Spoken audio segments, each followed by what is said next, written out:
She came to sell pies. She left carrying something she never expected, the weight of an entire town's cruelty. Martha Holloway had done nothing wrong. She showed up. She worked hard. She smiled through the pain, and they destroyed her anyway, went laughing, pointing, performing their ugliness for a crowd that let it happen. But one man refused to look away, and that single moment, that one voice in a sea of silence, would set off a chain of events nobody in Silver Creek could have predicted. If this story moves you, drop your city in the comments. Let's see how far Martha's story travels. Silver Creek, Wyoming, October 1889. The morning of the Silver Creek Autumn Fair began the way most good things in Martha Holloway's life began, quietly, without ceremony, and entirely by her own hands. She had been awake since 4, not because she had to be, because she wanted to be. Because in the dark hour before dawn, when the rest of the world was still wrapped in sleep and the kitchen belonged only to her, Martha felt something she rarely felt anywhere else. Safe. The wood stove crackled in the corner of her small cabin. The smell of cinnamon and brown sugar and slow-cooked apple filled every inch of the room, curling up through the rafters and drifting out the cracked window into the cold Wyoming air. 6 pies sat cooling on the counter, each one crimped along the edges with the same careful practice pinch she had learned from her mother, who had learned it from hers. Martha wiped flour from her forearms and studied them. Apple, blackberry, peach preserve, wild plum, honey walnut. And the last one, her best one, a deep dish maple cream with a lattice crust she had spent 40 minutes weaving by hand. She had priced them fairly, 3 cents apiece or 2 for a nickel. She had done the math a dozen times. If she sold all 6, plus the 2 dozen dinner rolls wrapped in cloth beside the door, she would clear enough to cover the October feed bill for her chickens and have a little left over for winter wool. It wasn't much, but Martha Holloway had learned long ago that enough was a kind of grace. She loaded the basket, hitched her old gray mare, and drove the 3 miles into town as the sun broke slow and orange over the ridge. Silver Creek in autumn was a beautiful thing, even for a woman who had reason to distrust its beauty. The main street had been strung with dried corn husks and orange bunting. Barrels of cider sat outside the general store. Children chased each other between the market stalls while their mothers examined bolts of fabric, and their fathers gathered in clusters near the livestock pen, talking prices and weather with the low, serious voices of men who measured their lives in seasons. Martha set up her table near the east end of the market row, between old Clarence Webb's honey stand and a young couple selling hand-dipped candles. She laid out her pies with care, smoothed her apron, and waited. The first hour was fine. A few customers. A few sales. Old Clarence winked at her from across the aisle and told her the maple cream smelled like it could make a man forget his troubles. She laughed and told him it couldn't cure stupid, which made him laugh so hard he nearly knocked over his whole display. That was the good hour. The last good hour. They arrived together the way wolves always do. In a group, moving with the casual confidence of women who had never once in their lives been made to feel small. There were 4 of them. Eleanor Marsh, wife of Douglas Marsh, whose cattle operation was the second largest in the valley. Constance Aldridge, whose husband sat on the town council and whose opinion on matters of social standing was considered, by a certain class of people, to be something close to law. 2 others whose names Martha had heard but never cared to learn. Women who followed Eleanor the way shadows follow form, always present, always shaped by whatever light she cast. They were dressed well. That was the first thing anyone noticed about Eleanor Marsh. She was always dressed well. Tailored wool coat the color of burgundy wine, hair pinned in the style that had come down from the fashion plates in the Eastern magazines. Gloves with pearl buttons. Martha noticed them the way a rabbit notices a hawk. Not with panic, but with a kind of animal alertness, a quiet tensing in the chest. They stopped in front of her table. Eleanor looked at the pies the way she looked at everything Martha had ever seen her look at, with an expression that was not quite contempt and not quite amusement, but something that lived in the small, mean country between them. "Are these made by you?" Eleanor asked. "Yes, ma'am," Martha said. Eleanor picked up the corner of the cloth covering the dinner rolls, peered beneath it, and set it back down. "I suppose you have time to bake, living alone as you do?" Martha said nothing. She had learned over the years that some comments were shaped like questions but were really just small knives, and the only sensible response was to not bleed visibly. "She does more than bake," old Clarence called from his stand, not looking up from his honey jars. "She runs the cleanest chicken operation this side of the Bighorn. I buy her eggs every week." Eleanor turned to look at Clarence with the expression of a woman mildly surprised that furniture had spoken. Then she turned back to Martha, and something shifted in her face. Something that had been restrained came loose. "My goodness," she said, and her voice was perfectly pleasant, the way a blade is perfectly smooth. "I didn't realize they were letting everyone sell at the fair this year." Constance Aldridge laughed. It was a short, bright sound, like a coin dropped on stone. "Eleanor," one of the other women murmured, but she was already smiling. "I only mean," Eleanor continued, adjusting her gloves, "that standards have a way of slipping when no one's paying attention. The fair used to be a respectable gathering." Martha felt the heat rise in her face. She gripped the edge of the table and said very quietly, "My pies are priced fairly and they're made well. You're welcome to buy one or move along." A small silence. Then Eleanor Marsh smiled, a real smile, sharp and deliberate, and raised her voice just enough to carry. "Girls her size belong in the stable with the horses," she said, "not at a market table." The laughter that followed was not all at once. It came in waves. First Constance, bright and immediate. Then the two shadows, half a beat behind. Then, from somewhere in the crowd that had gathered without Martha noticing, strangers, neighbors, people she had sold eggs to for 6 years, the ugly, rolling sound of group permission. When someone with power laughs, other people feel licensed to laugh. And so they did. Martha stood absolutely still. The basket handle was in both her hands now, though she did not remember reaching for it. The wooden edge cut into her palms. She was aware of her own breathing, too fast, too shallow, and of the fact that she was not going to cry, not here, not in front of Eleanor Marsh, not for anything in this world. She looked at the faces. Some were laughing, some were looking away, which was its own kind of answer. A few seemed uncomfortable. The young candle seller beside her had gone pale, but no one said anything. No one moved. The crowd had the particular stillness of people who have decided that what is happening is not their problem. Martha thought, this is how it always goes. And then a voice came from behind the crowd. Funny, one word, dry as gravel, carrying the quiet authority of a man who had never once needed to raise his voice to be heard.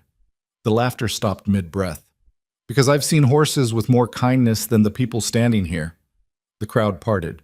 He was tall, not the kind of tall that announces itself, but the kind that simply exists, like a fence post or a ridge line, as though the land had grown him from it. Wade Colton was 34 years old, with dark hair beginning to silver at the temples and a face that had been weathered by enough Wyoming winters to look like something carved rather than born. He wore a simple wool coat, no silver, no theater. He had a way of standing still that made the space around him quiet. He walked through the crowd without hurrying. He stopped at Martha's table. He looked at the pies. Then he looked up at Eleanor Marsh with an expression that was entirely calm, which was somehow more frightening than anger. "I'll take the maple cream," he said, "and the apple, and whatever those rolls are." He reached into his coat, produced his coin purse, and placed exact payment on the table without counting it. He knew the amount. He had read the sign. "Mr. Colton," Eleanor began. "Mrs. Marsh," his voice was perfectly polite, "you have a lovely coat. I'd recommend wearing it somewhere else." Eleanor Marsh stared at him. For a moment, just a moment, something real crossed her face. Surprise, maybe. Or the particular shock of a woman who had spent her whole life wielding social power and had just encountered someone entirely unimpressed by it. Then she pressed her lips together, turned, and walked away. Constance followed. The two shadows followed Constance. The crowd dispersed the way crowds do when the performance is over, slowly, in small groups, with the slightly guilty air of people who had watched something they weren't proud of. Old Clarence Webb let out a long breath and said, to no one in particular, "Well, about time." Wade Colton picked up the pies and tucked the rolls under his arm. He turned to Martha. She was looking at the table, at her hands, at the flour still caught in the creases of her knuckles, anywhere but at him. "You all right?" he asked. It was such a simple question, such a plain, direct question, Not, "I'm sorry that happened," or "Don't mind them," or any of the other softening things people said when they wanted credit for sympathy without the discomfort of actual witness. Just, "You all right?" Martha looked up. She was a wide-faced woman with dark eyes and a steadiness in them that people sometimes mistook for indifference because they didn't look long enough to see what lived behind it. Her hair was the color of creek mud in the fall, thick and practical, wound at the back of her neck. She was broad-shouldered, strong-handed, built for the work she did, and she had spent 26 years being told, in 100 different ways, that the body that made her capable also made her lesser. "I've been all right before," she said. "I'll be all right again." He nodded once, as though this were the only acceptable answer. "These are good pies," he said. "I know," she said. Something shifted in his expression. Not quite a smile, something quieter than that, something that lived in the corner of the eye rather than the mouth. "You sell out most weeks?" "Most weeks." She paused. "Until today, I did." He heard what she didn't say. "I'm sorry about that," he said, and unlike most apologies, it landed without weight, clean, direct, already looking forward rather than back. He picked up his purchase and walked away through the thinning crowd. Martha watched him go. Then she began packing up her remaining pies. She drove home alone that evening, the mare's hooves quiet on the frozen road, the sky overhead going from orange to violet to the deep final black of a Wyoming night. The unsold pies were still in the basket. She hadn't moved them. She didn't know why. The cabin was cold when she arrived. She built the fire up slowly, methodically, the way she did everything, without rushing, without waste, with the kind of attention that comes from years of being the only one responsible for keeping things alive. She sat down at the kitchen table. She did not cry. She had made a rule about that sometime around the age of 14, when she had understood that the world would offer her a great many reasons to cry, and that the reasons would not stop coming simply because she ran out of tears.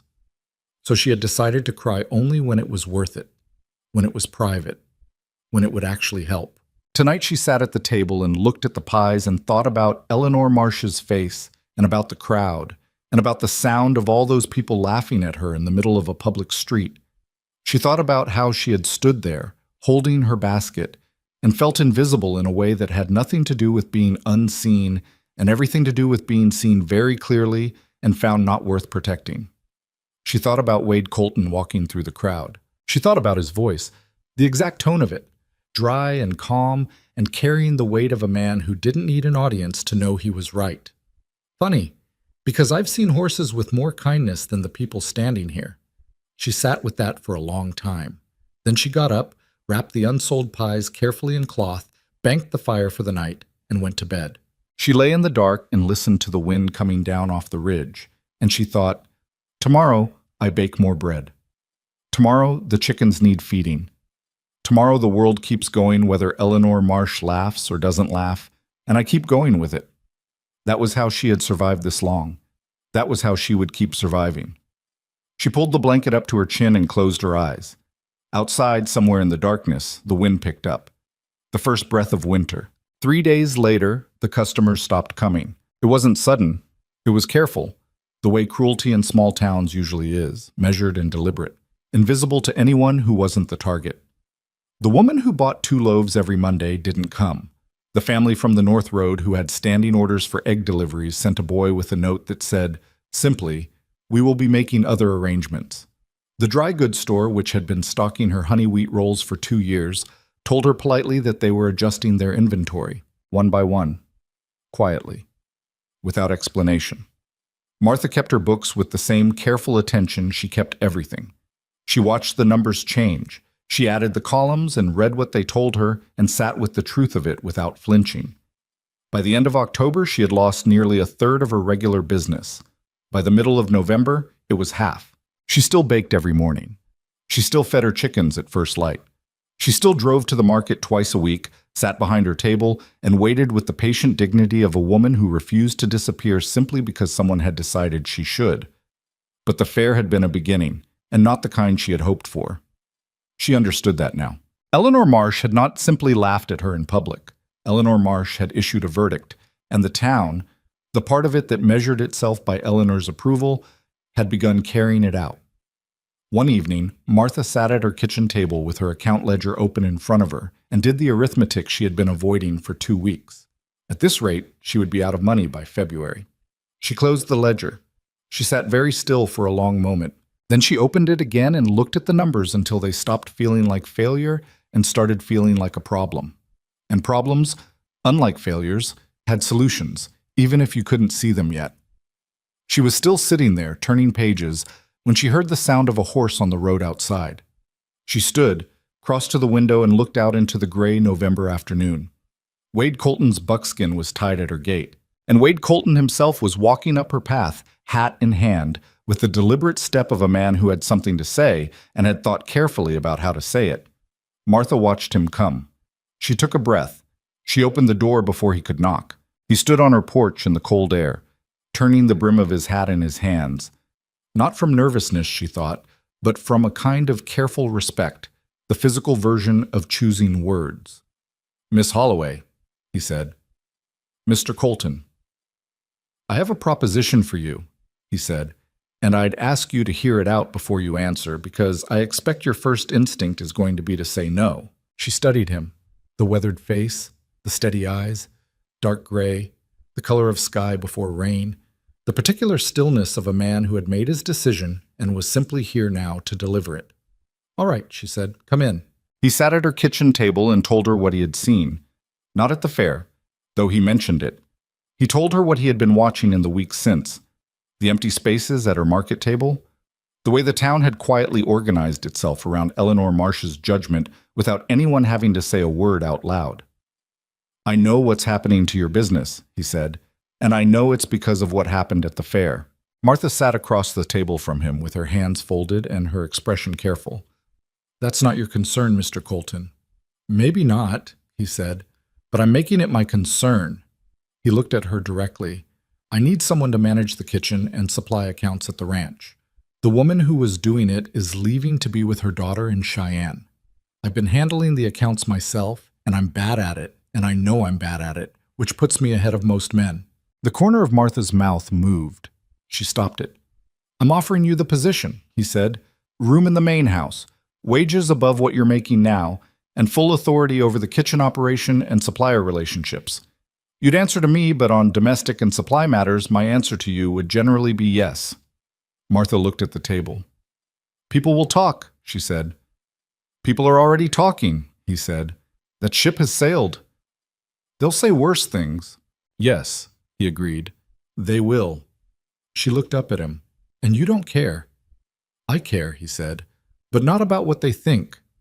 I care whether my ranch runs well, and from what I've seen of how you work, Miss Holloway, I think it would run considerably better with you in it."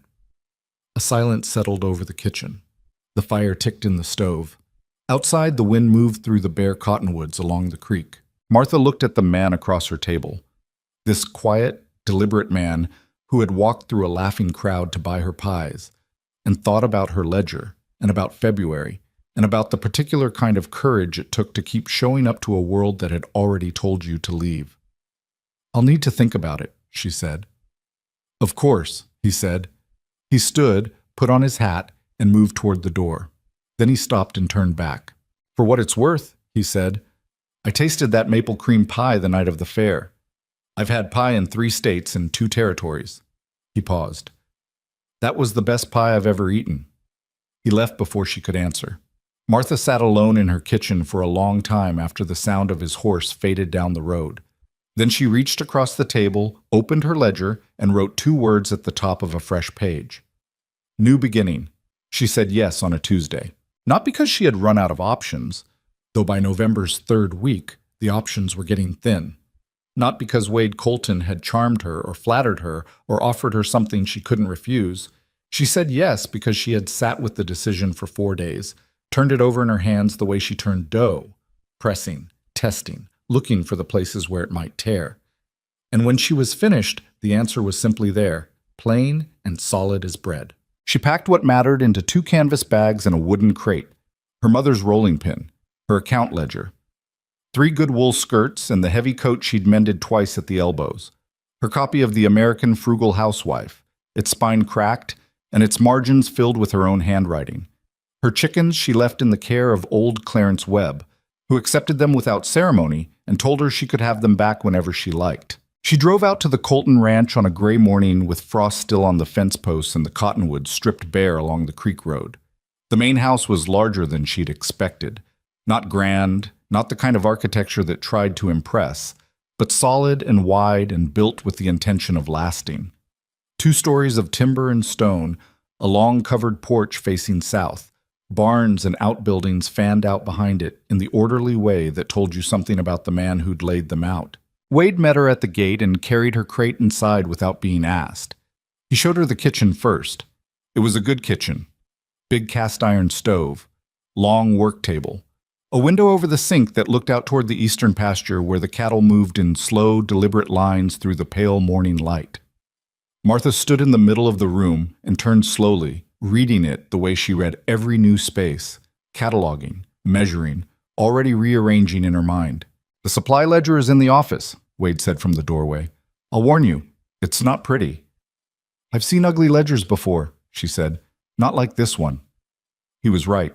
She spent the first afternoon alone in the ranch office with the supply book spread across the desk, and by the time the light was going, she had the particular expression of a woman who has just discovered that a building she trusted has been quietly rotting at the foundation for years. Not dramatically. No single act of catastrophic mismanagement, no theft or fraud. Just years and years of small inefficiencies compounding quietly in the dark, overpaying the same grain supplier because no one had bothered to compare prices since 1882, ordering quantities based on habit rather than need, which meant waste every month, month after month, in amounts that looked small until you added 7 years of them together. Storage arrangements that allowed spoilage. A laundry account that, for reasons Martha could not immediately determine, was costing nearly twice what it should. She made notes in her own hand in the margins of a fresh page. When Wade knocked at the office door at supper time and looked in at the papers covering every inch of the desk, he said nothing for a moment. Then, "That bad?" "Worse," she said without looking up, "but fixable." He came into the room and stood looking at the papers over her shoulder. She could feel him reading, following her notations, and she waited to see whether he would do what many men did when confronted with a woman's analysis of their affairs. Dismiss it, reframe it, find some reason why the numbers didn't mean what they clearly meant. He didn't. "Walk me through it," he said, and pulled up a chair. So she did. She walked him through 7 years of supply records, line by line, and he listened without interrupting. And when she was done, he sat back in the chair and looked at the ceiling for a long moment. "How long have you known how to read books like this?" he asked. "Since I was 12, she said. "My father ran a dry goods store. I kept his accounts." "What happened to the store?" A pause, short and contained. "He died. I was 16. The store went to pay his debts." She turned a page in the ledger with a precise, practiced motion. "That's when I learned what happens when your numbers don't tell the truth about themselves." Wade was quiet for a moment. Then he said, "What do you need to fix it?" "Time," she said, "and your word that I can renegotiate with the suppliers directly." "You have it." She looked at him then, directly, in the way she had of looking at people, fully, without softening it, as though she were reading a document she intended to understand completely. People will have things to say about a woman conducting business negotiations on behalf of a ranch. "Let them say it," he said. "You have my full authority. Anyone who won't deal with you won't deal with this ranch." She held his gaze for another moment. Then she nodded and turned back to the ledger. The talk began within the week. It started the way talk always started in Silver Creek. Not with declarations or confrontations, but with the careful, almost gentle laying down of insinuation, like a man placing stones across a stream, one at a time, until he's built something you can walk across. Someone mentioned at the feed store that Wade Colton had taken on that Holloway woman as some kind of housekeeper. Someone else mentioned at the post office that it seemed a strange arrangement. By the time the story reached Eleanor Marsh, and it always reached Eleanor Marsh, it had acquired a particular shape, the shape of a scandal that was not quite named but clearly implied. Martha heard about it from the ranch's head wrangler, a sun-beaten, bow-legged man of 50 named Gil Pruitt, who told her with the directness of a man who respected her enough not to soften it. "They're saying things about you and Mr. Colton," he said one morning, leaning against the barn door while she reviewed the feed inventory. "Not kind things." "I know," she said, without looking up from her clipboard. "Doesn't bother you?" She considered this honestly. "It bothers me," she said, "the same way a splinter bothers me. I notice it. I'd rather not have it. But I'm not going to stop using my hand because of it." Gil Pruitt looked at her for a moment, and something in his weathered face shifted. Some quality of evaluation, a recalibration, the expression of a man revising a prior estimate upward. "Fair enough," he said, and went back to his horses. What bothered Martha more than the talk, and she would not have admitted this to anyone, not even to herself in plain language, was what the talk did to Wade. Not to his reputation in the dramatic way the town seemed to hope for, but in the smaller, more practical ways that accumulated like the ledger waste she'd been correcting. Invitations to join the Cattlemen's Association winter meeting arrived and were somehow not received. A business arrangement he'd been negotiating with the Aldridge family's bank, Constance's husband's institution, which held enough commercial influence in the valley to make the snub meaningful, was quietly restructured in terms less favorable to the Colton Ranch. She knew because she saw the correspondence. It was her job to see the correspondence. She brought it to Wade one evening after supper, spreading the relevant papers across his desk without preamble. He looked at them. He looked at her. "I know," he said. "This is because of me," she said. "This is because of them," he corrected, and his voice had the flat, final quality of a man who has made his peace with a thing and doesn't intend to revisit it. "There's a difference. Wade."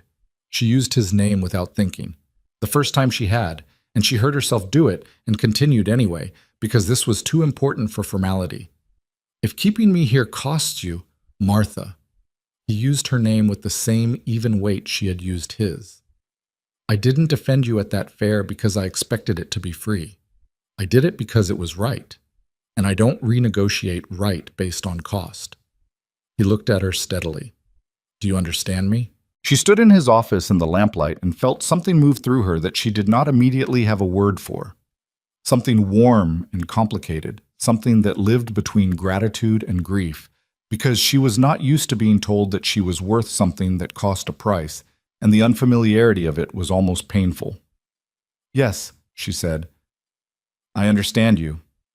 She gathered the papers, returned to the kitchen, and sat at the work table for a long time in the quiet. Then she opened her ledger to a fresh page, picked up her pen, and began writing down everything she intended to do about it. December arrived cold and fast. The first hard freeze came in the second week, coating the pasture grass in silver each morning and turning the creek road to iron. The ranch hands moved with the particular efficiency of men who had wintered in Wyoming before and knew what it asked of you. Firewood stacked high against the barn walls. Extra feed ordered in. Martha had renegotiated 3 supply contracts in November, and they were already paying for it in better prices and more reliable delivery. The root cellar stocked and counted again. Martha settled into the work the way she settled into every difficult space she had ever inhabited. Not by making herself comfortable, but by making herself indispensable.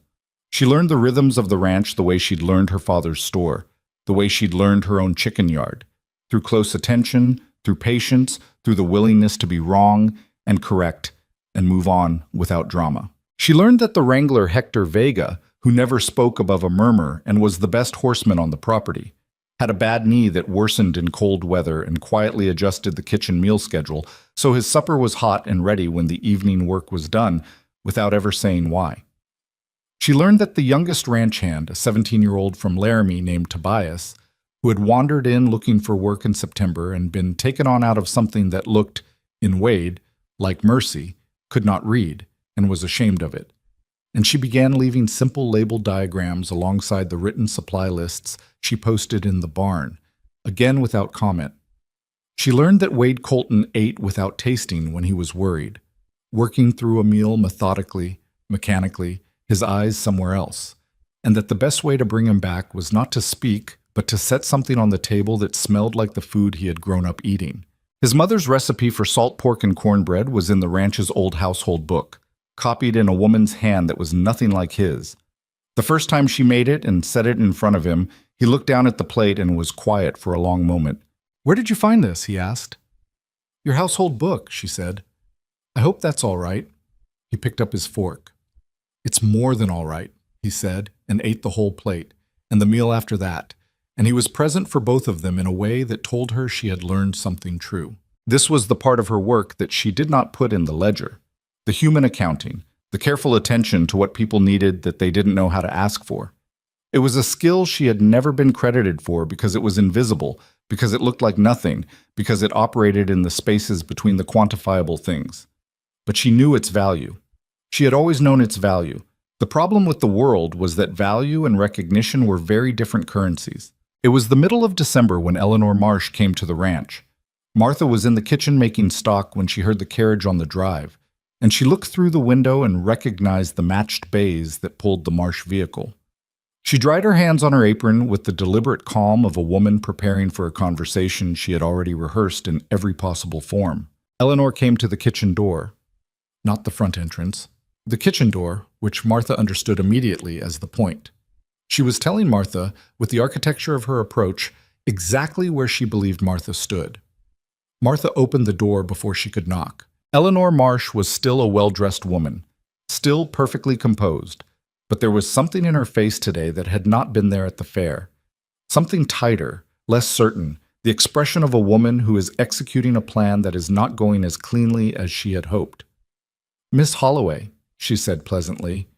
"Mrs. Marsh," Martha said with the same pleasantness and none of the warmth. "I wonder if I might speak with you for a moment." "You can speak with me here," Martha said, and did not move from the doorway. Eleanor looked at her, really looked at her, the way she had not at the fair, where the performance had not required it, and something in her expression shifted, very slightly, as though she were recalculating the distance between where she stood and where she had expected to stand. "I think we got off on the wrong foot," Eleanor began. "You said I belonged in a stable," Martha said. Her voice was perfectly level. "In front of 200 people. Eleanor pressed her lips together briefly. "I spoke carelessly." "You spoke deliberately," Martha said. "There's a difference, and I think you know it." A pause. The cold air moved between them. In the pasture beyond the barn, one of the horses called out, a long carrying sound. "I'm going to be direct with you," Eleanor said, abandoning the pleasantry with the ease of a woman who had never really believed in it. "Wade Colton is making enemies by keeping you here. Powerful enemies. Men whose goodwill he needs to run a successful operation in this valley. I'm asking you to consider whether staying is truly worth the cost to him, and to yourself." Martha looked at her for a long moment. "Mrs. Marsh," she said, "when you came to my table at the fair, I was selling pies I baked at 4 in the morning after tending my chickens in the dark. I priced them fairly. I made them well. And you chose to make a spectacle of me because it entertained your friends." She kept her voice even, steady, the way you kept a lamp flame steady against a draft. Not by shielding it, but by trusting in its own consistency. "You didn't come here today because you're concerned about Wade Colton's business interests. You came here because I'm still standing, and that bothers you more than you expected it to." Eleanor opened her mouth. "I appreciate your visit," Martha said. "The gate is behind you." She closed the kitchen door. She stood with her back against it for a moment, her heart going faster than she would have liked, her hands very still at her sides. Then she returned to the stove, picked up the spoon, and went back to her stock. When Wade appeared in the kitchen doorway an hour later, having evidently passed Eleanor's carriage on his way in from the east pasture, he looked at Martha with the careful expression of a man piecing together an event from available evidence. "Constance Aldridge's husband told me this morning that he'd be willing to revisit the loan terms," he said slowly, "if I made certain changes in my household arrangements." "I'm aware," Martha said, without turning from the stove. "Eleanor Marsh just left here." She did. "Martha." He came fully into the kitchen and leaned against the work table the way he did when he intended to stay for the conversation. "Whatever she said to you, she asked me to leave," Martha said simply. "I declined." She turned and looked at him directly. "Do you want me to?" He looked at her. "No." "Then we're in agreement," she said, and handed him a bowl of stock to taste. He tasted it. "That's good," he said. "I know," she said, and neither of them said anything more about Eleanor Marsh. The week before Christmas, a boy arrived at the ranch gate with a note. Martha read it at the kitchen table while Wade stood in the doorway. It was from Constance Aldridge, not Eleanor, which told Martha something about the internal geography of that particular friendship. And it was a single line, brief and precise as a legal document. The members of the Silver Creek Ladies Auxiliary are requesting that you vacate your position at the Colton Ranch by January the 1st for the preservation of community standards. Martha set the note down on the table. She looked at it for a moment. Then she picked up her pen, turned the note over, and wrote her reply on the back of it. She folded it, handed it to the boy, and gave him a coin for his trouble. Wade waited until the boy had gone. "What did you write?" he asked. Martha pulled her supply ledger across the table and opened it to the page where she had been tracking her proposed winter preparations. "I told her no," she said. "Now sit down. We need to talk about the feed supply before the weather turns." Wade sat down. Outside, the sky had been going gray all morning. The particular dense, heavy gray of a sky that is building towards something serious, that has been building all season and is finally ready to arrive. Martha spread her papers across the table and began to talk about what was coming. She had been watching the signs for weeks. She was ready. The sky Martha had been watching finally made good on its promise the last week of December. It didn't announce itself with drama. That was the thing about the worst weather in Wyoming. It rarely did. It arrived the way serious trouble always arrived, quietly at first, in small signs that only the attentive would notice. The cattle moving closer to the windbreaks without being driven there. The way the horses stood in the barn with their heads lowered and their ears flat, reading something in the air that the men couldn't yet. The particular quality of the cold, not the clean, biting cold of an ordinary winter morning, but something denser, something that pressed against the skin and didn't lift, as though the atmosphere itself had changed its mind about allowing warmth. Martha noticed all of it. She had grown up in Wyoming. She understood the language of its winters the way she understood the language of her own kitchen. Through years of close attention, through the accumulation of 1,000 small observations that never made it into books, but lived in the body of anyone who had spent enough time paying attention to the real world rather than their idea of it. She had been preparing for 3 weeks. The feed shelter conversion had been her first proposal, and the one that had drawn the most resistance, not from Wade, who had listened to her reasoning with the focused silence of a man who understood that resistance to a good idea was a form of waste, but from the ranch hands, who had opinions about the use of the 2 unused storage sheds at the north end of the property, and who expressed those opinions with the cheerful stubbornness of men who considered a new idea suspicious on principle. Gil Pruitt had been the most direct about it, which Martha had come to understand was simply his nature, not unkindness, but a kind of rough honesty that she respected more than she would have respected careful diplomacy. "Those sheds haven't been used for storage in 4 years, he said, standing in the cold outside the northern outbuilding while Martha examined the roof beams. "Mr. Colton keeps meaning to tear them down." "He's not tearing them down," Martha said, testing a beam with both hands. "He's reinforcing them. The north wall needs new timber, but the frame is sound." She stepped back and looked at the structure with the measuring eye she brought to everything. "We can get 300 bales in here if we stack to the second tier. That's an additional 2-week reserve on top of what the main barn holds." "And you think we're going to need a 2-week reserve on top of what the main barn holds?" "I think we might need more than that," she said, "and I'd rather be wrong and look foolish than be right and be underprepared." Gil looked at the sky, then back at her. "What makes you so sure it's going to be that bad?" She thought about how to answer that honestly. "Nothing makes me sure," she said. "Certainty is for people who haven't been surprised before. What I am is attentive. The signs I'm reading are the same ones the old-timers described before the bad winters. The grass pattern, the way the creek dropped in November, the animal behavior." She paused. "I could be wrong. I've been wrong before, and I'll be wrong again.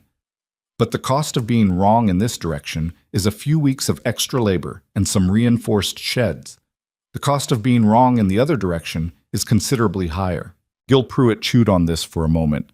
He was not, she had learned, a man who dismissed things simply because they came from an unexpected source. He was the kind of man who evaluated the argument on its own terms, which put him ahead of most people she had known. "All right," he said finally. "I'll put Hector and Tobias on it tomorrow." "Tonight," she said. "I'd like to start tonight." He looked at her. Tonight, he said, and went to find Hector and Tobias. That had been 2 weeks ago. The sheds were reinforced and stocked. The additional feed order she had placed through her renegotiated supplier contracts had arrived in 2 deliveries, both on schedule, both at the new prices she had argued for in November with the quiet, detailed persistence of a woman who knew exactly what the numbers should look like and would wait as long as necessary for them to comply. The root cellar beneath the main house was stocked to a depth she had calculated against the worst-case scenario she could construct. Not the likely winter, but the winter she most feared, the one that went past the edges of what was expected and kept going. Wade had looked at the full cellar and said nothing for a moment. "That's a lot of preserved food," he said. "Yes," she said. "You're expecting a long time indoors." "I'm expecting the possibility of it." She closed the cellar hatch. "There's a difference." He nodded with the expression she had come to recognize, the one that meant he was filing something away, adding it to his running assessment of how her mind worked. "What else?" "The livestock," she said. "I want to talk about the livestock." And that was the conversation that had changed things. Not the shed reinforcement or the supply contracts or the cellar stocking. Those had been accepted, even if not without friction. The livestock proposal was the one that created real conflict, the kind that had a gravity to it, that pulled other people into its orbit. She had brought it to Wade on a Sunday evening, sitting across from him at the desk in the ranch office, with her papers spread between them the way they always were when she had something serious to say. The lamp threw warm light across the accounts. Outside, the first thin snow of the season was coming down in the dark. She had laid out her reasoning plainly. The ranch was carrying more cattle than it could comfortably shelter if the winter turned extreme. Not by many, 17 head by her calculation, but in a scenario where feed ran short and temperatures dropped past what the main barn could adequately protect against. 17 extra animals were 17 vulnerabilities. She proposed selling them before the worst of the weather arrived, while prices were still reasonable, rather than risking losing them to cold or starvation at a loss far exceeding whatever the sale would yield. Wade had listened. He had looked at her numbers. And then he had said slowly, "Those are good animals." "They are," she agreed. "Selling them at winter prices is better than losing them at no price," she said. "I know it's not a comfortable calculation, but I've run it 4 ways and it comes out the same every time." He was quiet for a long moment. She let him be quiet. She had learned that silence in Wade was not absence. It was thought in progress, and interrupting it was a form of waste. "What about the neighboring operations?" he said finally. "Marsh, Aldridge, the Hendersons up by the North Fork." She had been waiting for this. "I don't know their numbers, but if they're carrying the same density we are, and if the winter is what I think it will be, they're going to have problems." "You think they'll lose animals?" "I think they might," she said carefully. "I'm not predicting their outcomes. I'm managing ours." Another silence, longer this time. Then Wade leaned forward in his chair and looked at her with the directness he always brought to the moments that mattered. "You're asking me to trust your read on a winter that hasn't happened yet and sell good cattle on the strength of it. And if you're wrong, we've sold them for less than we could have gotten in spring." "Yes," she said, "that's exactly what I'm asking." "And if you're right," she met his eyes, "then we still have cattle in spring." The lamp flickered once. The snow was coming harder outside now, a thin, persistent hiss against the window glass. Wade sat back. He looked at the ceiling. He looked at the numbers on her papers. He looked at her. "All right," he said, "sell them." "Sell?" The sale happened on the 22nd of December, 3 days before Christmas, at the Hendricks livestock auction at the south end of the valley. Martha attended, which drew looks, not hostile precisely, but with the particular quality of attention given to something that didn't fit an expected category, like a bird of one species singing from another's nest. Women did not generally attend livestock auctions in Silver Creek. Ranch owners' employees did not generally conduct the negotiations themselves. Martha attended and conducted the negotiations herself and said good morning to the men who stared at her with the serene composure of a woman who had been stared at her entire life and had long since decided that other people's discomfort was not her emergency. Douglas Marsh was there. Eleanor's husband, a large, quiet man whose public persona had always struck Martha as the studied blankness of someone who had learned to take up as little space as possible in the presence of his own wife. He watched Martha move through the auction with an expression she couldn't quite read. At one point, he stepped beside her near the holding pens. "Miss Holloway," he said. "Mr. Marsh," she said. He looked at the cattle she was selling, then out at the ones remaining in the pen. "Wade Colton's selling early this year." "Yes," she said. "Any particular reason?" She looked at him directly. He was not, she had decided, a bad man. He was a man who lived inside structures built by other people and had never found a compelling reason to leave them. "We're managing our inventory before the winter settles in," she said. "Standard practice." He looked at the sky, the same flat gray sky that had been there for a week. "Think it's going to be a bad one?" She thought about what to say to that. She could be politic, she could be vague. She thought about the sheds full of feed, the stocked cellar, the reduced herd, all the weeks of preparation she had pushed through over resistance and skepticism and the social weight of a town that had decided she shouldn't be here. "Yes," she said. "I think it's going to be very bad." Douglas Marsh looked at her for a moment. Something moved in his expression. Not belief exactly, but the first small crack in disbelief, which is how belief usually starts. He nodded, once, and moved away through the crowd. Martha completed the sale, pocketed the receipts, and drove back to the ranch in the thickening cold. Christmas at the Colton Ranch was a quiet thing. There were 8 people for supper: Wade, Martha, Gil and his wife Clara, who came out from town, Hector, Tobias, and 2 other hands who had nowhere else to be. Martha cooked for 3 days preparing it, not from obligation but from the deep, particular satisfaction she took in feeding people well, in the alchemy of turning raw provisions into something that made the people around a table feel, however briefly, that the world was manageable and warm. She made the salt pork and cornbread. She made apple cake with brown sugar crust. She made a soup from the preserved summer vegetables that tasted somehow like the memory of a warmer season. Gil's wife Clara was a small, direct woman of 45 who had been in Silver Creek her whole life and had strong opinions about everything, which she expressed without apology and generally without malice. She sat next to Martha at supper and spent the first half of the meal studying her with the frank assessment of a woman who had heard a great deal about another woman and was now taking her own measure. "So you're the one who's turned this ranch upside down," Clara said, not unkindly. "I've turned the supply accounts upside down," Martha said. "The ranch itself is the same as it was." "That's not what Gil says." Clara looked down the table to where her husband was in vigorous discussion with Hector about something related to saddle repair.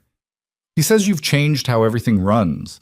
The schedules, the supplies, the way the books are kept." She paused. "He says you're the best thing that's happened to this operation in 10 years. Martha glanced down the table at Gil, who was emphatically demonstrating something to Hector with a piece of bread and appeared entirely unaware of being discussed. "He argued with me for 3 weeks about those feed sheds," she said. "He argues with everyone about everything," Clara said with the affectionate dismissal of a long marriage. "That's how he decides if something's worth doing. If it survives his arguing, he trusts it." She helped herself to more of the soup. "This is extraordinary, by the way." "Thank you," Martha said. "You should be running something larger than a ranch kitchen." Martha looked at her plate. "I'm exactly where I need to be right now." Clara studied her for a moment with eyes that had seen enough of human experience to read below the surface of a simple statement. "For now," she said, and the 2 words held neither judgment nor pity, just the calm acknowledgement of someone who recognized a woman in motion. From the head of the table, Wade caught Martha's eye for just a moment, not communicating anything specific, just the brief, particular glance of 2 people who have begun to understand the rhythm of each other's presence, who know where the other is in a room the way you know where a lamp is in the dark.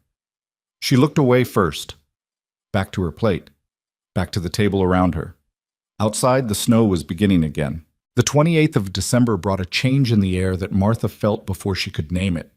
She was awake at 5, the ranch still dark and silent around her, and she stood at the kitchen window and looked out at the sky and felt it. The particular atmospheric pressure of something about to break, like the moment before a sound, the instant of held breath before the word is spoken. She built the fire up higher than usual. She started a second pot of water on the back of the stove.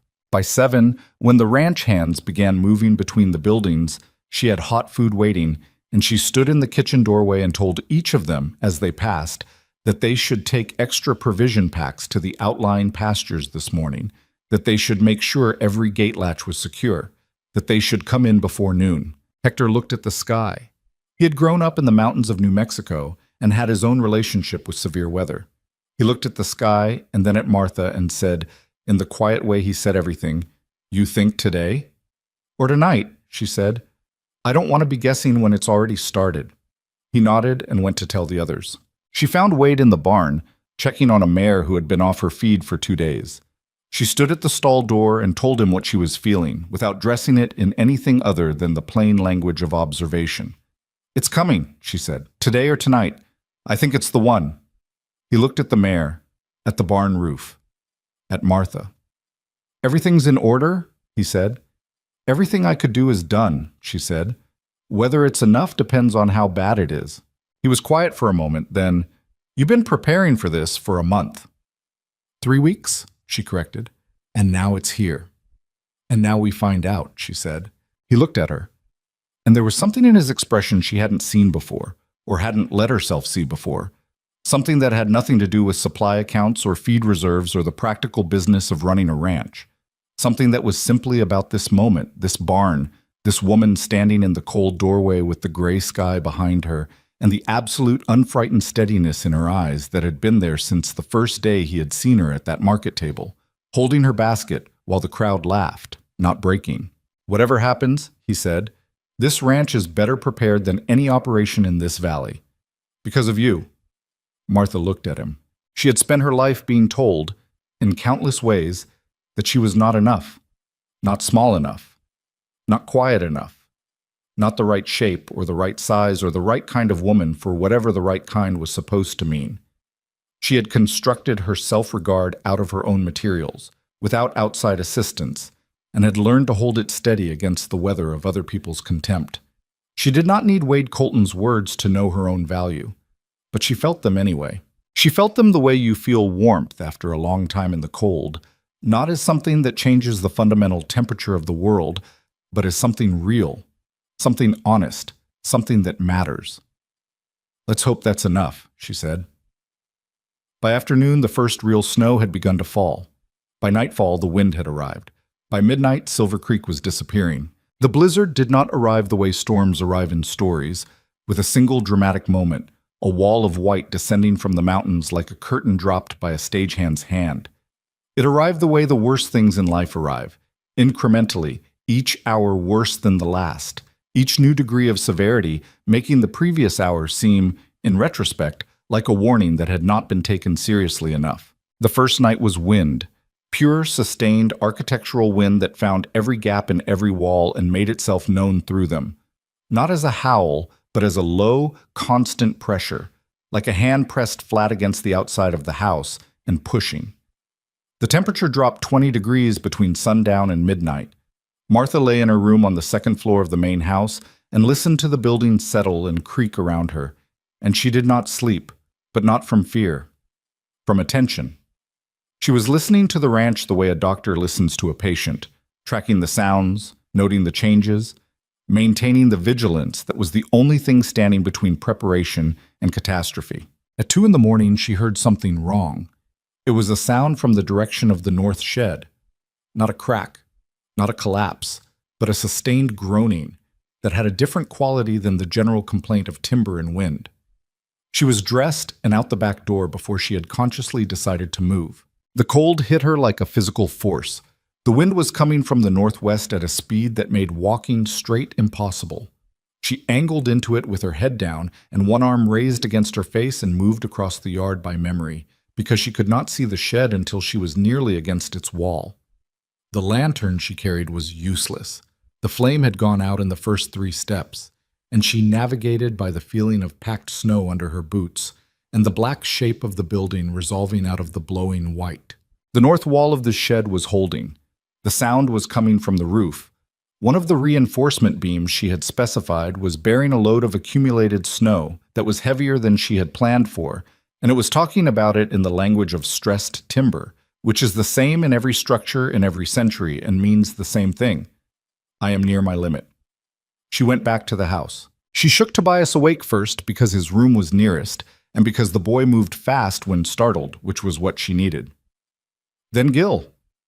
Then she knocked on Wade's door and said through the wood, without ceremony, "The north shed roof needs support. I need 2 men and the spare timber from the east barn." Wade opened the door fully dressed. She had the brief, disorienting impression that he had not been sleeping either. "Show me," he said. They worked in the dark and the wind for 90 minutes, the 4 of them, with lanterns that kept dying and had to be relit inside their own bodies, cupped between palms shielded by turned backs, before they could be useful again. Tobias turned out to be remarkable in a crisis, quick-handed, unfrightened, following instruction with the focused compliance of someone who understood that this was not a moment for questions. Wade worked alongside Gil with the practiced physical competence of a man who had built things with his hands and understood the logic of load-bearing structures. Martha directed because she had designed the original reinforcement and carried its specifications in her head with the same clarity she carried everything. Not because she was exceptional, but because she had paid attention when she made the plan. And attention, properly applied, is its own kind of memory. By 3:30, the beam was supported and the roof was holding. They stood inside the shed in the comparative shelter of its walls, breathing hard, snow-covered, the lantern light making shadows jump across the stacked feed bales around them. Tobias was grinning. He was 17, and it had been an adventure, which Martha did not hold against him because she could still remember being 17 and understanding adventure better than consequence. "Good work," she said to all 3 of them, which was not a thing she said unless she meant it. And they all seemed to understand this, because they received it with the particular quiet of people accepting something real. Wade looked at her across the lantern light. His coat was crusted with snow. There was ice in his hair at the temples. He had the expression of a man who has been tested and found himself adequate, which is one of the few genuinely satisfying expressions the human face can produce. "Good call," he said. "Catching it early." "An hour later and we'd have lost the roof," she said, "and a week's worth of feed under it." "Then we're even with the storm," he said. "We're even for tonight," she said. "Let's see what tomorrow brings." Tomorrow brought more. The second day was snow. Not the thin, decorative snow of early winter, but the serious, committed snow of a storm that has decided to make a statement.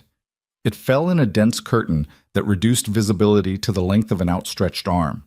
By morning, the fence posts had disappeared. By midday, the lower barn roof was invisible under 3 feet of accumulation.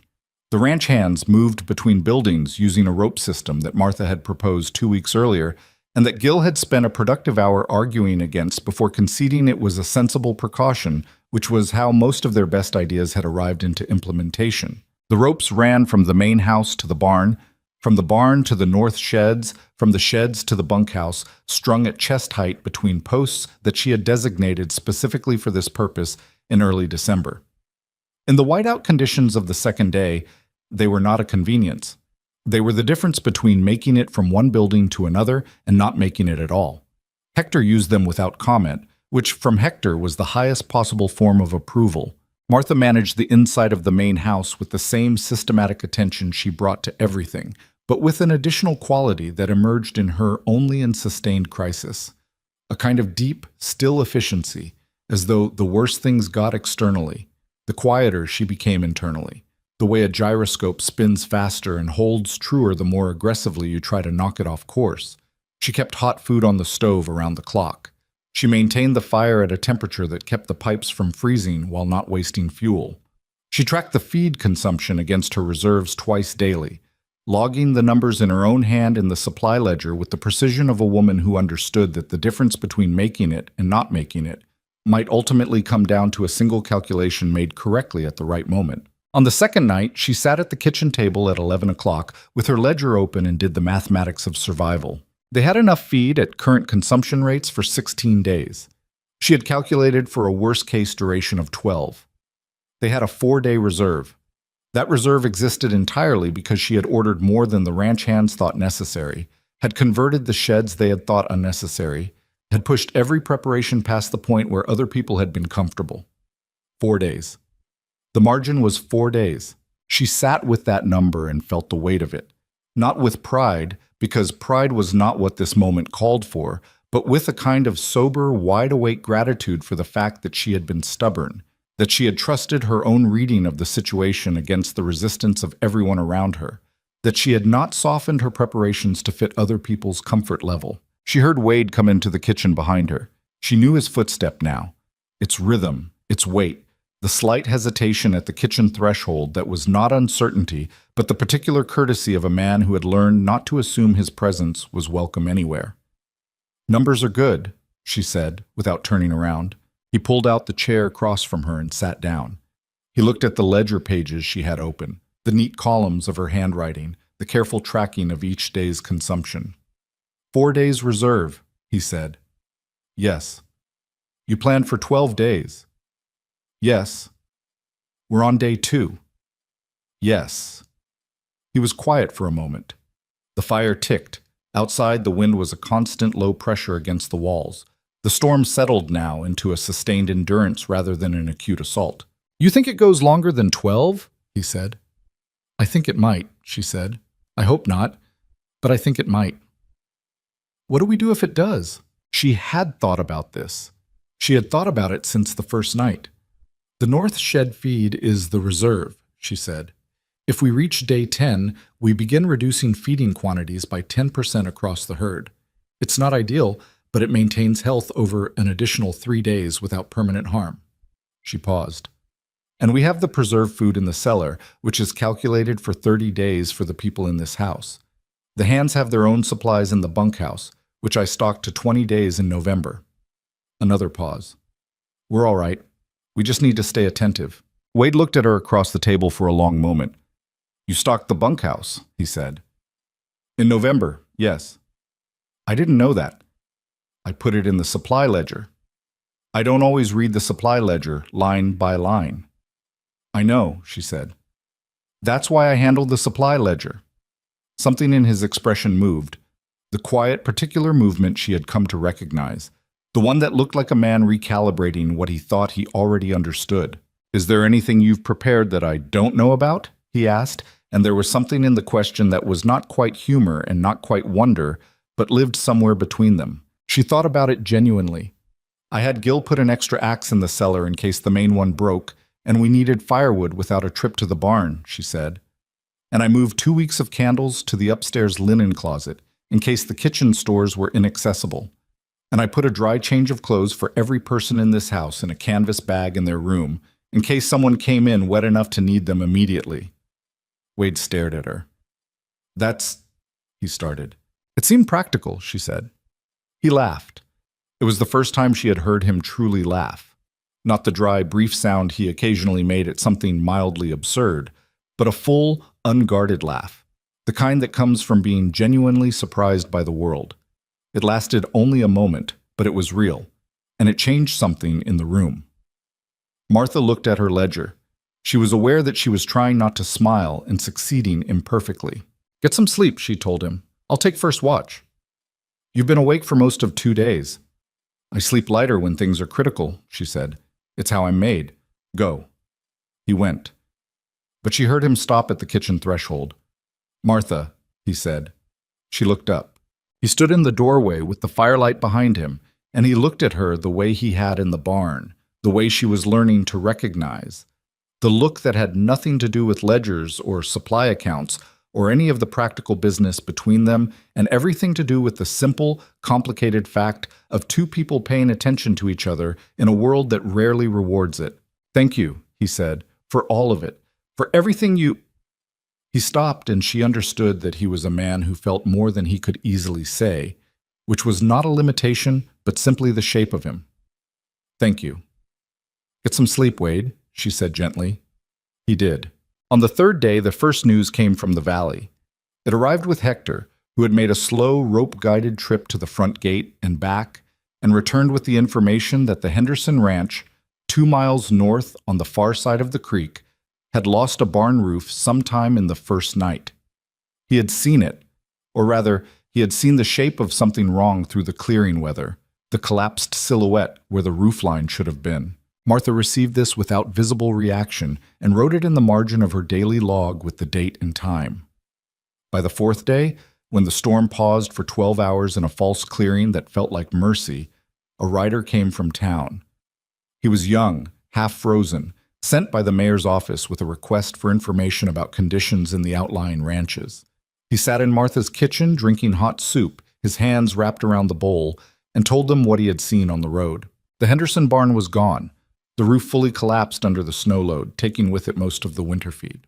A portion of the Aldridge operation's south pasture herd had been lost. The exact number was still unclear, but it was significant. 3 families along the North Fork Creek Road had been isolated for 2 days, their roads fully impassable. Martha listened to all of it with the still, attentive expression she brought to difficult information. When the rider had warmed enough to speak without shivering, she asked him quietly whether the people along the North Fork had enough food. He said he didn't know. She went to the cellar, packed 2 canvas bags from her carefully calculated reserves, removing exactly what she had calculated she could remove without dropping below their own safe margin, not 1 item more and not 1 less, and told the rider to take them on his way back to town. He looked at the bags. He looked at her. He was young enough that his face still showed everything he thought, and what it showed in that moment was something close to astonishment, the particular surprise of someone encountering generosity in a place where they had not expected it. "Thank you, ma'am," he said. "Make sure it gets to the families directly," she said. "Not to the mayor's office, to the families." "Yes, ma'am." He left. Wade had watched this from the kitchen doorway. When the rider was gone and the door was closed against the renewed wind, he said, "That was a week of our reserve." 6 days, she corrected. "I left a 1-day buffer." "You didn't tell me you were going to do that." "I made the calculation and it was sound. I didn't think you'd object." "I don't object," he said. "I just—" He stopped. He looked at the closed door through which the rider had gone, then back at her. "I should have thought of it myself," he said. It was a significant thing for that particular man to say, and they both knew it.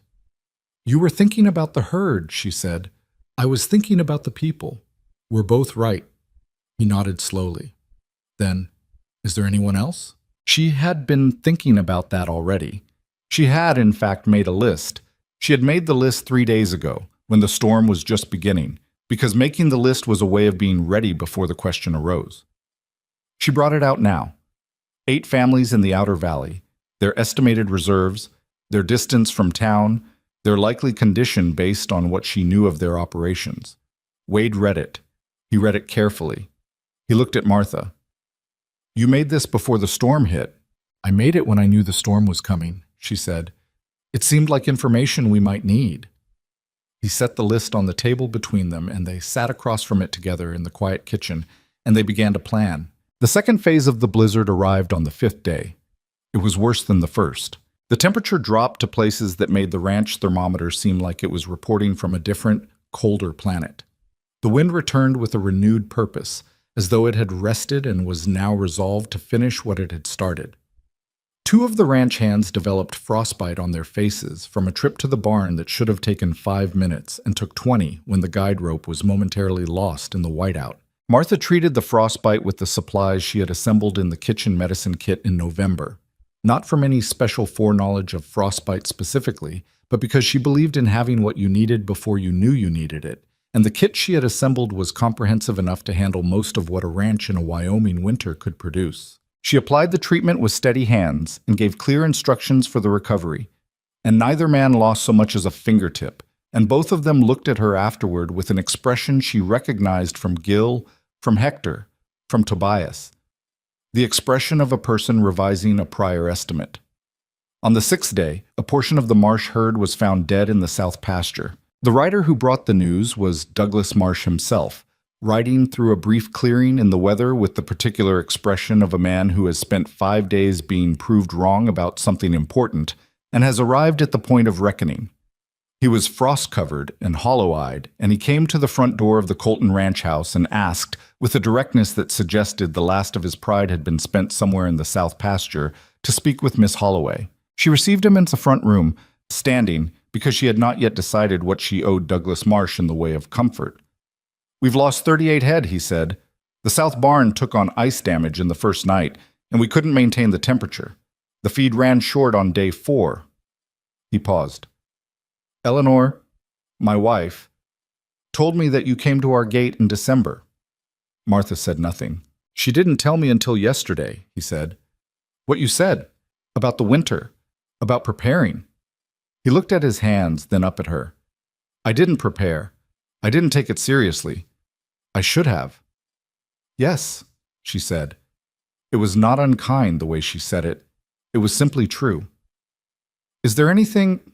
He started and stopped and started again. Do you have anything to spare? Feed, anything. I'll pay whatever... We have a small reserve, she said. I'll give you what I can without compromising our own herd. It won't save them all, but it'll save some. She looked at him steadily.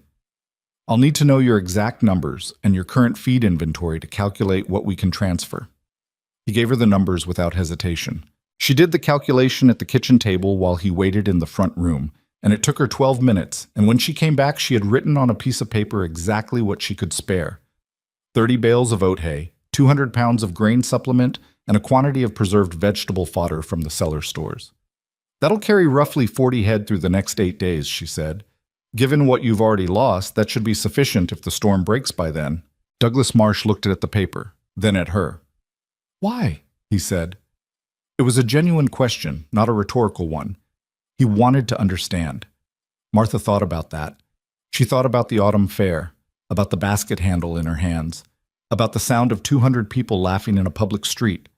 She thought about Douglas Marsh's blank face at his wife's shoulder, present and silent, and about whether silence was a kind of choice. She thought about the people along the North Fork Road to whom she had sent the rider with 6 days of their own reserve, because they were cold and isolated, and that was simply the fact of it. And what else do you do with a fact like that except meet it? Because it's needed, she said, and I have it to give. She looked at him directly, and her voice was even. I'll have Gil load the transfer this afternoon. Have your men here by 3 o'clock. He nodded. He turned toward the door. He stopped with his hand on the frame and stood there for a moment without turning back. And she could see in the set of his shoulders the particular posture of a man carrying something he didn't know how to put down. Miss Holloway, he said to the doorframe, I'm sorry for the fair, for Eleanor, for what we let happen to you. He paused. I should have said something that day. I should have been the one who said something. The kitchen fire ticked in the silence. Yes, Martha said. You should have. She let the truth of it stand in the room without softening it, because he had earned the unvarnished version, and because some things only help you if they land fully. Load the feed at 3, she said, and make sure your men are careful on the east road. There's a drift past the second fence line that'll take a wagon axle if you hit it wrong. He left. Martha stood in the front room alone for a moment, in the gray winter light coming through the frost-edged window, and she thought about the long distance between October and now, between a woman standing at a market table clutching a basket while the crowd laughed, and this moment, in this house, in this storm that everyone had underestimated. She thought about what it had taken to get here. Not the preparation. The preparation was the easy part, the part that was just work, and work had never frightened her. She thought about the other thing, the harder thing, the decision, made over and over in 100 small moments, to keep standing, to keep knowing her own value even when the world arranged itself around the project of making her doubt it, to keep going when the ledger said February was coming and the customers were gone and the town had decided she was the kind of woman who belonged in a stable, to have been right when everyone said she was wrong, and to have been kind anyway, when kindness was the harder choice. Outside, the blizzard was still going. But inside this house, in this kitchen, with the fire burning and the feed reserves holding and the careful columns of her ledger tracking every day of survival she had built out of attention and stubbornness and the absolute refusal to be less than what she was. Inside here, the storm had already lost. Martha went back to the kitchen. She had calculations to finish. The blizzard broke on the 9th day. It didn't end the way it had arrived. Not gradually, not incrementally, but with a kind of sudden, exhausted release, the way a long-held breath finally lets go. Martha was at the kitchen window when it happened. One moment the world outside was white and moving and without edges, and then, between 1 minute and the next, the wind simply stopped. The snow thinned, and the valley emerged from beneath it like something that had been waiting patiently underground for the right season. Changed, weighted, unfamiliar in its proportions, but there, still there. She stood at the window for a long moment without moving. Then she picked up her ledger, turned to the last page of entries, and wrote the date and the words. Storm ended. Day 9. All livestock alive, all personnel unharmed. Feed reserve, 11 days remaining. She underlined the word alive. She closed the ledger. She put on her coat and walked outside into a silence so complete it felt structural, like the silence was holding something up. The snow was chest high against the north shed wall and had buried the lower fence rails entirely along the east pasture. The ranch looked like a painting of itself, the same shapes in the same places, but rendered in a different medium, softer and stranger, and somehow more serious. As though the storm had stripped away the casual version of the landscape and revealed the version underneath that had always been there, the one that didn't make allowances for human convenience. Wade found her standing at the edge of the yard, looking out across the buried fields toward the mountains. He stood beside her without speaking for a moment, and they both looked at the same thing, the vast, white, absolute stillness of a Wyoming valley after a 9-day blizzard, which is one of the most serious things a person can look at and one of the most clarifying. "We made it," he said. "We made it," she agreed. The words were plain and small and held more weight than most speeches Martha had ever heard. He turned to look at her profile.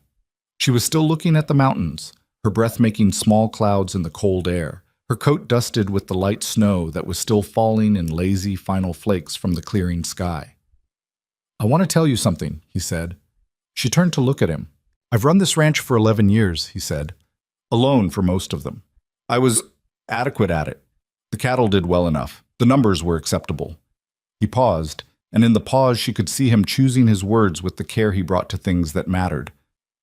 "But adequate isn't what I want. Acceptable isn't what this land deserves." He looked at her steadily. "I didn't know what I was missing until you showed me what it looked like when something was run with real attention, real intelligence." Another pause. "I want you to stay.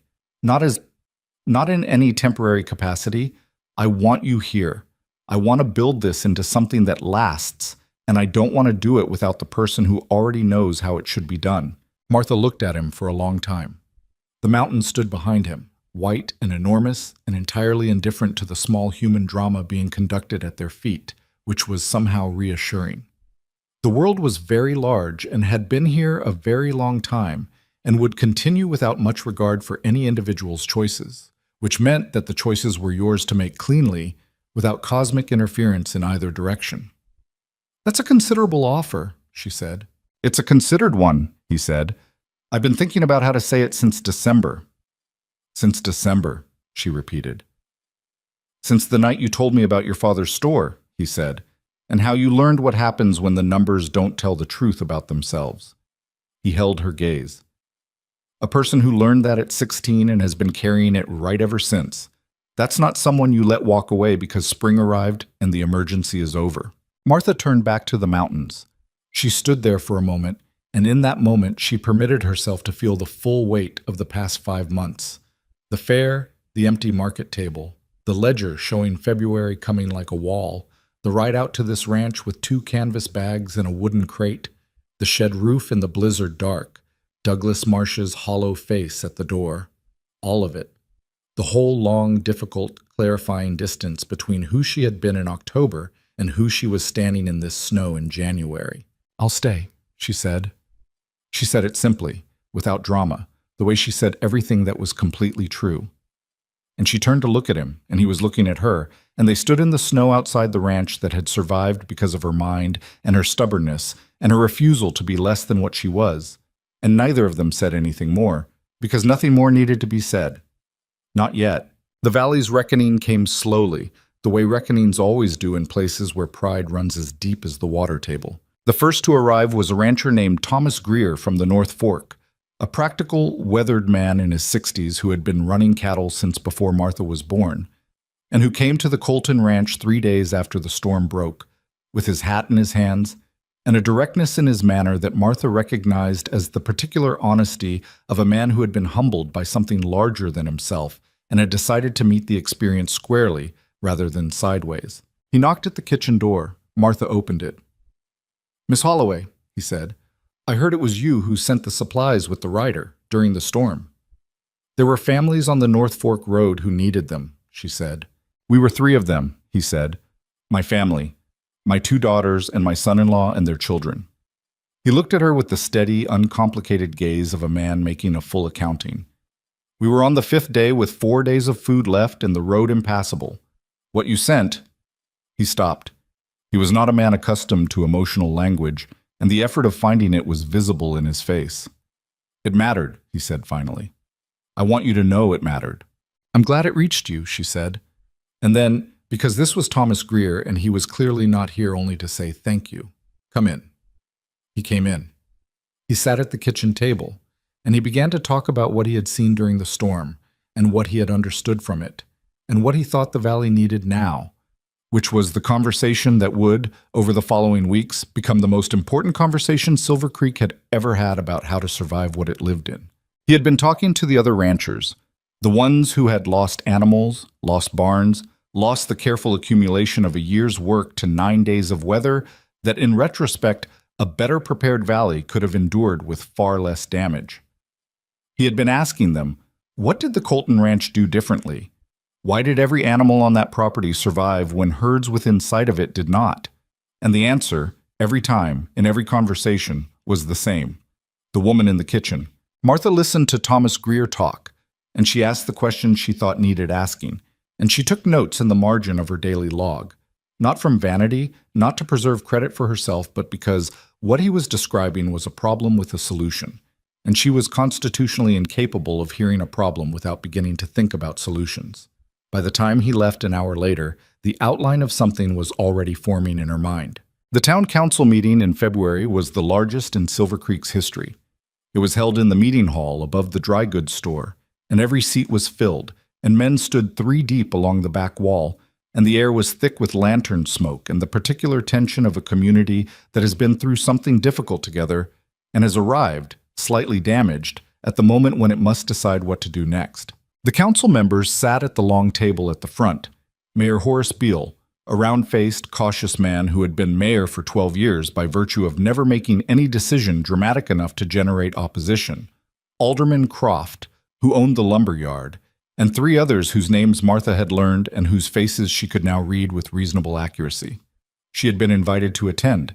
She was the only woman in the room. She sat in the 3rd row with her hands folded on top of the leather satchel in her lap, in which she had placed, in order, the supply analysis she had prepared for the Valley Cooperative proposal, the cost projections for a shared reserve system, and the letters of preliminary support she had collected from 11 ranching families over the previous 2 weeks, including Thomas Greer's firm endorsement and a cautious but genuine expression of interest from Douglas Marsh. Wade sat beside her. He had said, when she asked whether he intended to speak on her behalf, "I think you'll do better without me speaking for you." And then, after a pause, "But I'll be there." He was there. Mayor Beale opened the meeting with a long summary of the winter's damages that was thorough and accurate and entirely backward-looking, which was appropriate but not sufficient. When he had finished, the floor was open for discussion, and the first several speakers were ranchers cataloging their losses with the aggrieved specificity of men who had not yet transitioned from mourning to planning.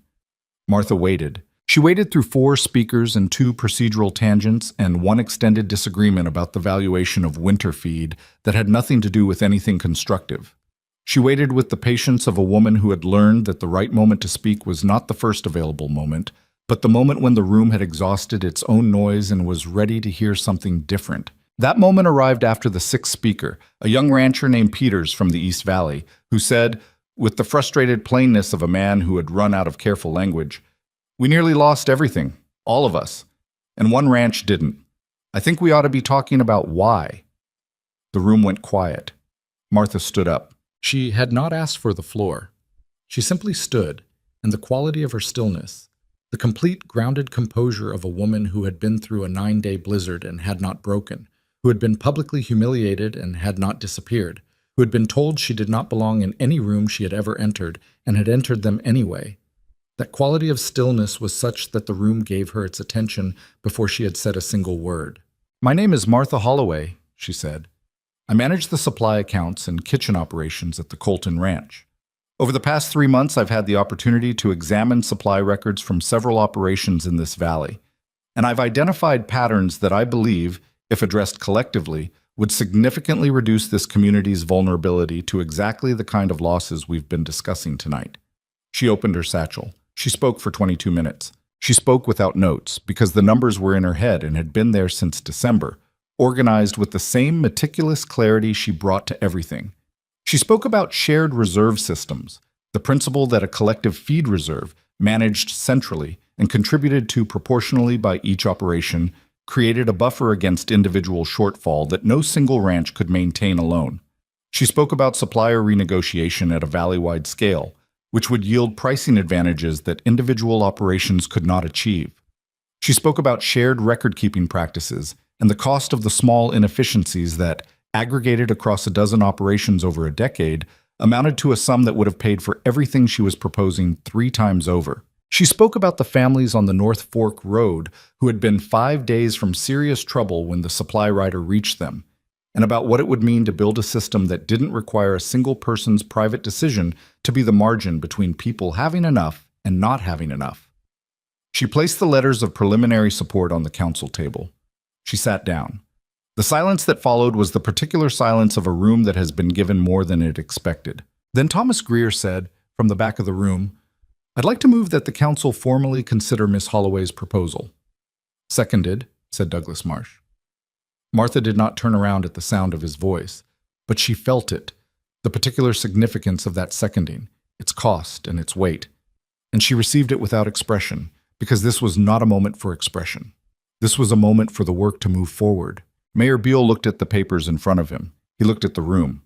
He had been mayor for 12 years by virtue of never making any decision dramatic enough to generate opposition, and he was looking at a room full of people who were, for the first time in his tenure, all pointed in the same direction. "The council will take it under consideration," he said. It was not an enthusiastic endorsement, but it was a door, and doors were what you needed. The cooperative was formally established in March. They called it the Silver Creek Agricultural Collective, which was a name chosen by the committee and which Martha privately thought was entirely too many syllables for something that was ultimately about making sure people's animals survived the winter. But she kept this opinion to herself because the committee had worked hard, and naming things made people feel ownership, and ownership was what you needed to make a thing last. She was appointed its first operations director. The appointment was not without controversy. Constance Aldridge made a motion at the second organizing meeting that the director's position should be held by a property-owning member of the collective, which Martha was not, and which everyone in the room understood was a motion aimed at a single target. The motion was defeated 7-3, which was not as decisive as Martha would have liked, but was a majority, and majorities were what you worked with. She threw herself into the work with the same total, attentive energy she brought to everything she had ever done. And the work was good, and it was hard, and it filled her days with the particular satisfaction of a person whose capacities have finally found a space large enough to hold them. She renegotiated supply contracts for 12 operations simultaneously, which was the kind of negotiation she had been doing for one ranch, and scaled cleanly because the principles were the same. You knew your numbers, you knew the market, you were willing to wait, and the other party was not. And eventually the numbers came around. The first year's supply contracts yielded average savings of 18% across all participating operations, which was a number Martha reported at the spring collective meeting without particular drama, but which made Thomas Greer stand up from his chair and say something emphatic that the meeting notes recorded only as general approval. She designed the shared reserve system and oversaw its construction. 3 community storage facilities at geographically distributed points in the valley, each stocked to a minimum 30-day reserve for the operations within its radius. She established the record-keeping protocols and trained the bookkeepers from each member operation herself, sitting at their kitchen tables with their ledgers open in front of her and walking through the same patient explanations she had once walked through with Wade in that ranch office by lamplight in the first days of her new life. She hired Tobias, who was 18 now and had spent the winter learning to read from the labeled diagrams she had quietly left for him in the barn, to serve as the collective's first supply runner.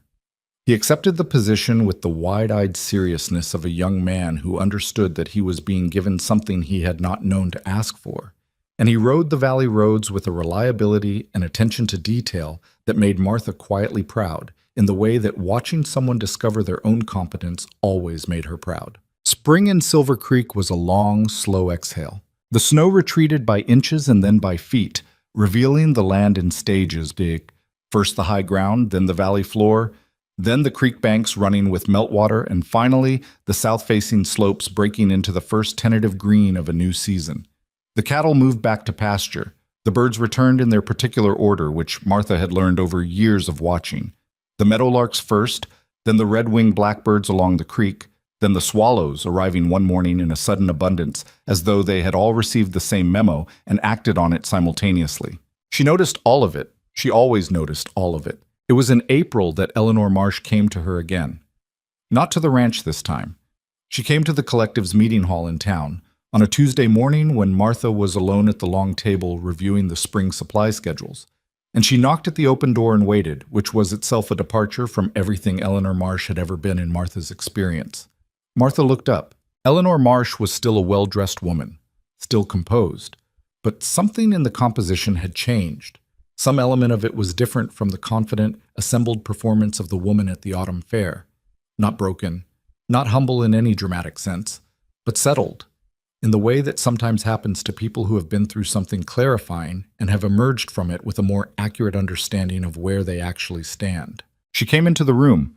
She stood on the other side of the table from Martha. "I heard the cooperative is looking for member operators to serve on the planning committee," she said.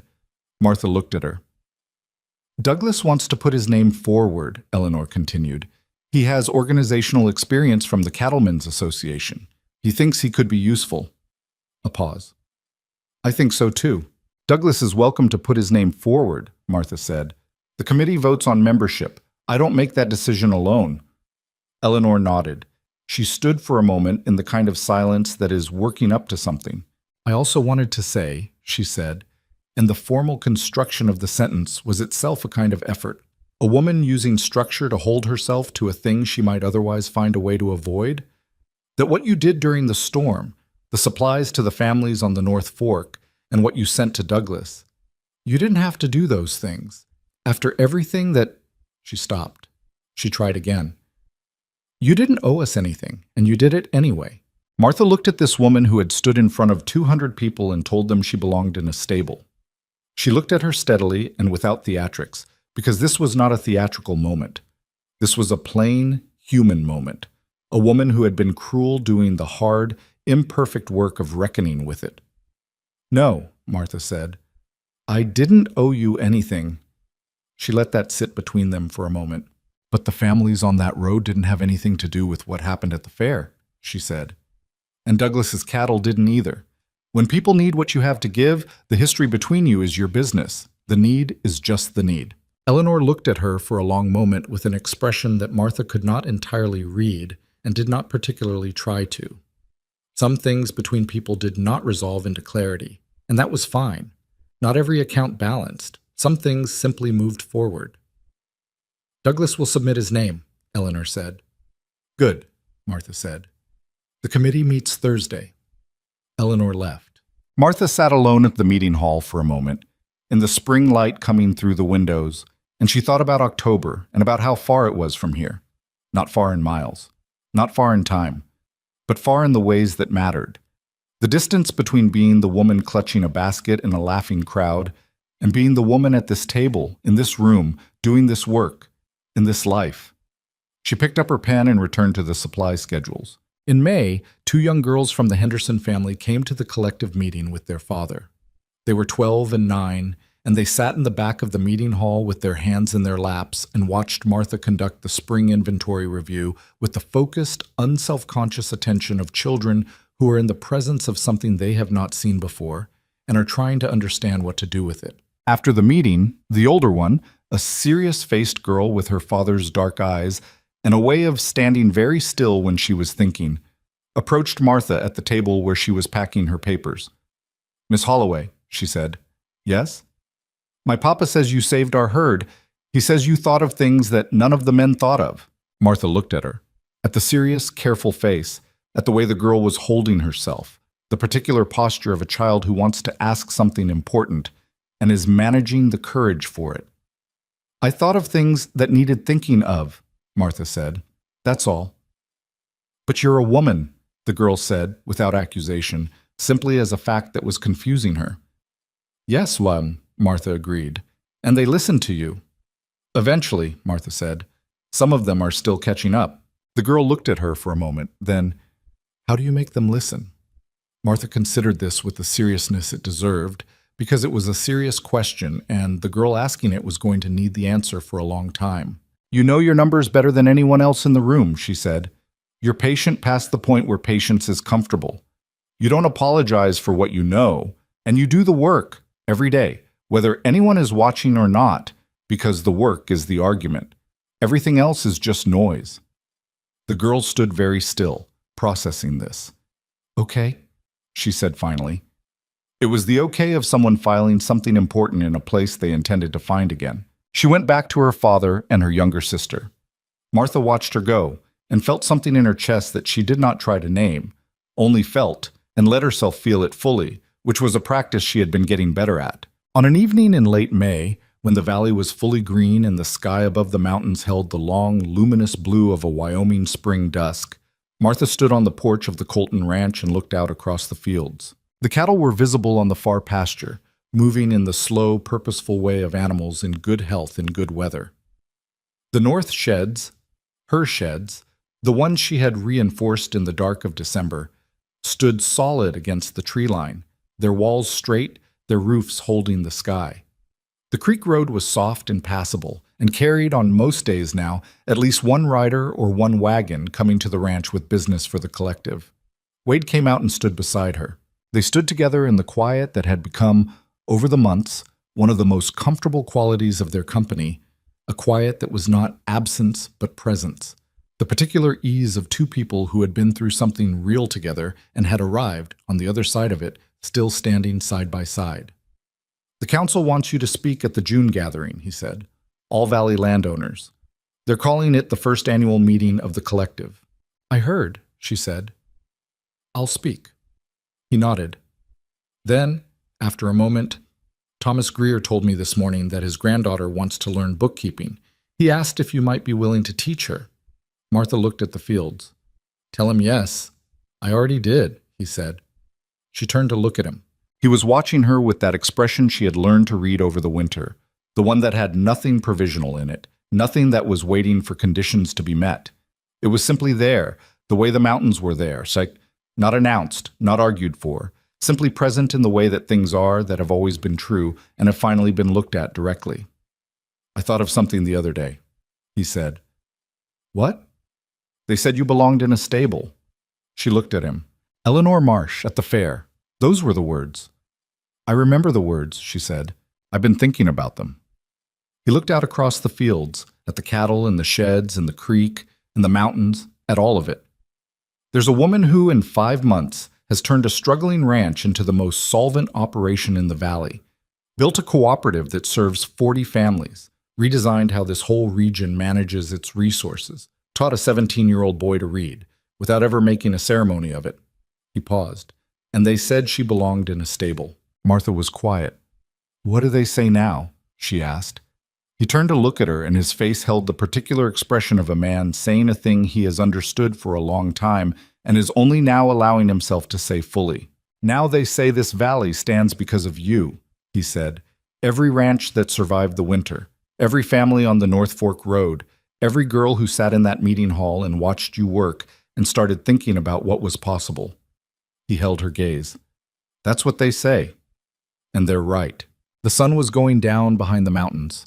The sky was doing the thing Wyoming skies do in spring evenings, moving through colors that have no names in ordinary language, moving from blue into something richer and then into the first quiet dark, which always came gently in May, which always felt, in May, like a promise rather than an ending. Martha looked at all of it. She looked at the ranch she had helped save, and the valley she had helped change, and the man standing beside her who had walked through a laughing crowd one October morning because it was the right thing to do, and who had never once, in all the months since, given her reason to doubt the quality of that rightness. She thought about October, the basket, the sound of the crowd, She thought about what it had taken and what it had cost and what it had made. She thought about the girl with the serious face asking how you make them listen and about the answer she had given. You know your numbers, you do the work, you don't apologize for what you know.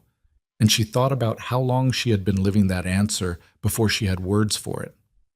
You know, she said quietly, I came to that fair to sell pies.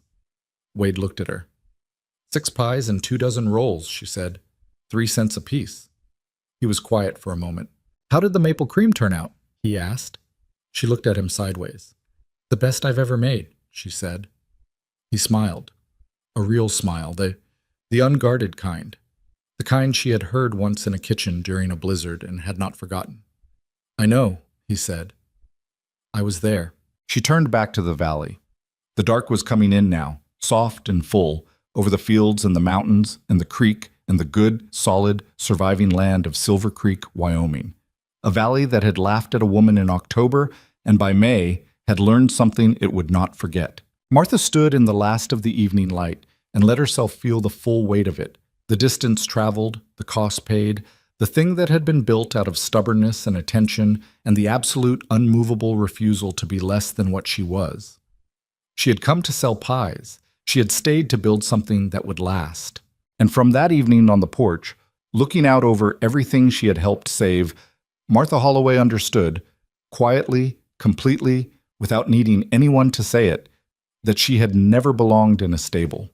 She had always belonged exactly here,